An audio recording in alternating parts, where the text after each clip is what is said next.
Hey there, welcome to my channel, Messes with Michelle. If you're returning, welcome back. And if you're new, welcome. My name is Michelle. In today's video, I'm baking up a really sweet treat. I'm making chocolate chip and peppermint cookies and also sharing with you a really quick appetizer if you're hosting for your friends and family this Christmas season. The first recipe I found on Pinterest. I was really looking for something with peppermint in it, and the chocolate chip peppermint cookies that I found sounded delightful. So I'm going to be trying that recipe in this video today. And the next recipe is a mini Yorkshire pudding stuffed with a Christmas dinner. So I really hope you stick around to see both recipes because they both sound very good and mouth-watering. Now that we're in the holiday season and Christmas is just around the corner, I really wanted to bake something for the holidays, but I wanted something that was reminiscent of Christmas, and I'm just thinking about the scents that you smell around this time of season, and the first thing that popped into my mind was peppermint. So having a sweet treat with peppermint was definitely on my list of things that I wanted to bake this year. So I headed over to Pinterest, which is one of my favorite sites to go to look for delicious recipes, and I came across a chocolate chip peppermint cookie that I definitely am going to be trying in this video. It looks delicious, I hope it smells delicious, and it just looks absolutely wonderful. So if you want to stick around to see me make this cookie, definitely keep on watching. The first thing for this recipe is definitely peppermint, and this is something that you definitely need to get chocolate peppermint cookies.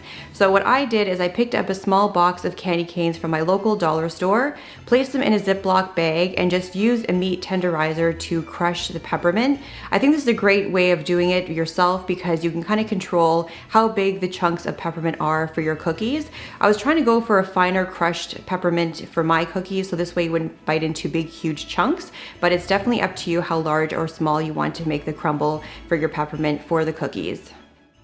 For this recipe, you will need 12 tablespoons of unsalted butter at room temperature, 1 cup of light brown sugar packed, a 1/4 cup of granulated sugar, 1 large egg room temperature, 2 teaspoons vanilla extract, 2 1/4 cups of all-purpose flour, 1 teaspoon of baking soda, 3/4 of a cup of chopped dark chocolate or chocolate chips, and a 1/4 cup of candy canes crushed into small pieces, and 1 teaspoon of fine sea salt.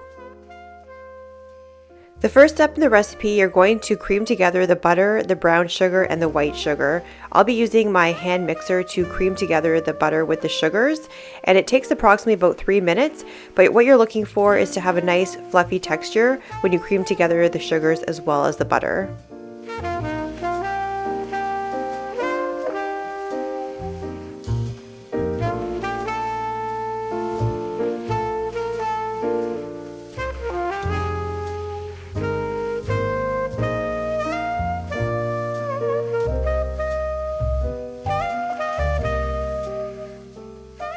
Once you cream together the sugar and the butter, you're going to add the vanilla extract as well as 1 large egg, and then you're going to continue mixing until the egg and the vanilla are blended in.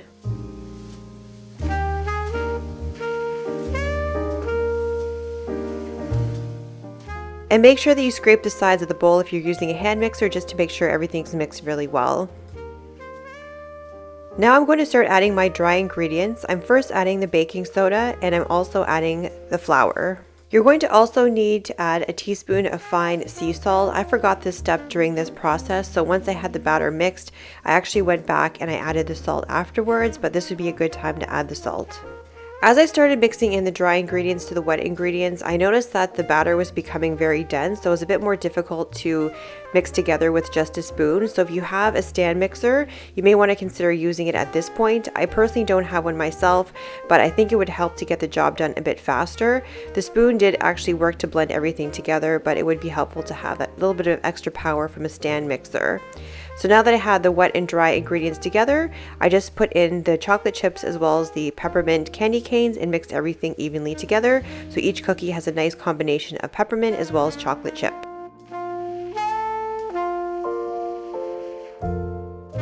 With the cookie batter all blended together, I'm going to line a cookie sheet and I'm going to begin spooning in the batter onto the cookie sheet.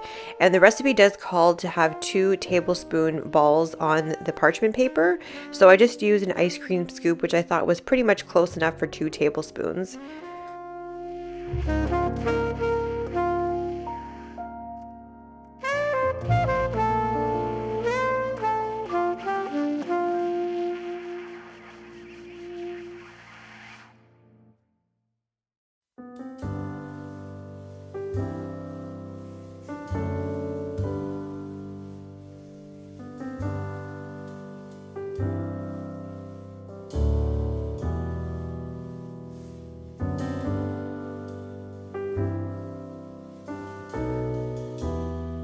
Next step is you're going to put the batter in the freezer for 3 to 4 hours minimum or overnight to have the best flavor. I just put my batter into the freezer for 3 to 4 hours, and once it was ready to come out of the freezer, I preheated the oven to 350 degrees. With the oven now preheated to 350 degrees, I'm placing in 2 cookie sheets in the oven. I ended up spacing out my cookie batter into 2 sheets just so there's enough space for the cookies to bake and not be overcrowded on the cookie sheet. In the recipe, it does say to bake for 9 to 10 minutes, and when you take them out, they'll look a little bit lighter in color, but not to worry because the cookies will continue baking as they cool. I ended up baking mine for 18 minutes just because they looked a little bit underdone at the 10-minute mark. So it will vary depending on your oven of how long to bake the cookies, but in the recipe it's 9 to 10 minutes. And just to top off the cookies, as they're cooling, I'm adding a few extra bit of crumble of the peppermint on top of each cookie. And here's the final product of how everything turned out with the cookies. This was the perfect combination for the holiday season to get that peppermint taste that I was looking for, but also the chocolatey goodness. These cookies were delicious, moist, and definitely would recommend trying out this recipe for the holidays. For my next recipe, this was inspired by a Christmas festival that had a larger version of a Yorkshire pudding with Christmas dinner, and I thought it was a bit too large, but I wanted to scale mine down to more bite-sized pieces that you can offer as an appetizer when you're hosting your friends and family over for the holiday season. So everything that I'm going to be showing you in this video for this recipe, it's all pre-prepared. The idea behind it is if you're already hosting and you have a lot of things going on, like a turkey in the oven, but want to host and have a warm appetizer, that this was not going to take a lot of time. So a lot of the options I have are pretty much all options are pre-prepared, but you can swap any of these items out with fresh homemade options such as roast beef or fresh peas and carrots, as well as homemade Yorkshire puddings without the packet.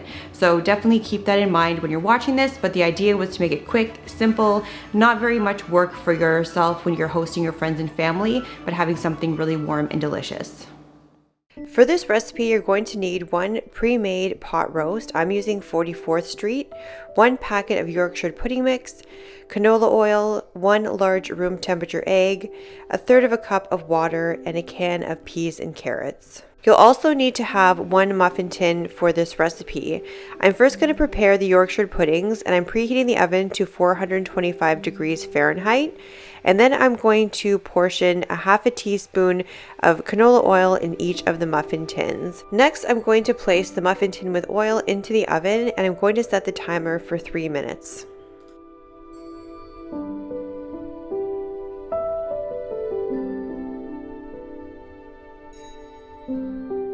As the oil is heating in the oven, I'm going to combine 1/3 cup of water and 1 large egg, and I'm going to whisk the two together.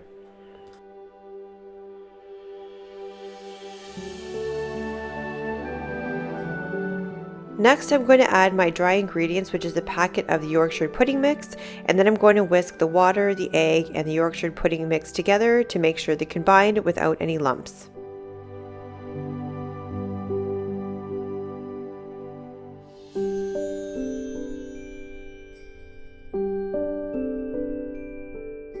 When the 3-minute timer is up on the oven, you're going to remove the muffin tin with the oil. And remember, the oil is very hot, so remove carefully. And you're going to have to move kind of quickly when you start adding the batter because you don't want to have the oil cool off.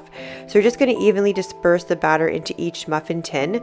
And the packet of Yorkshire pudding mix I'm making makes 6 Yorkshire puddings in total, but you can definitely double up the recipe if you need more than 6 Yorkshire puddings.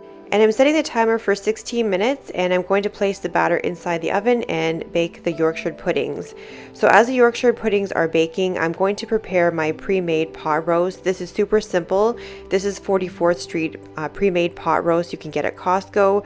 All you have to do is just cut some slits into the packaging, pop the pot roast into the microwave, and then just put in the microwave for 5 minutes, and that's how easy it is to make this pot roast.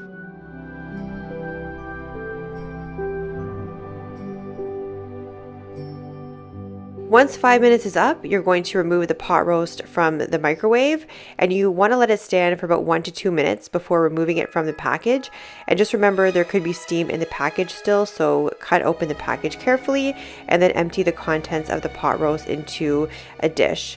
And I love using the 44th Street pot roast because it's quick and simple, but it's also super tender and it shreds very nicely. So I'm just going to shred up the meat so this way it's easier to place into my Yorkshire puddings later.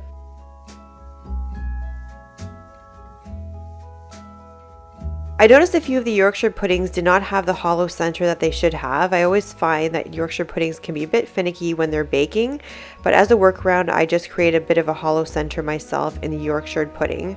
I let the Yorkshire puddings cool for about a minute so this way they're easy to handle and not piping hot from the oven.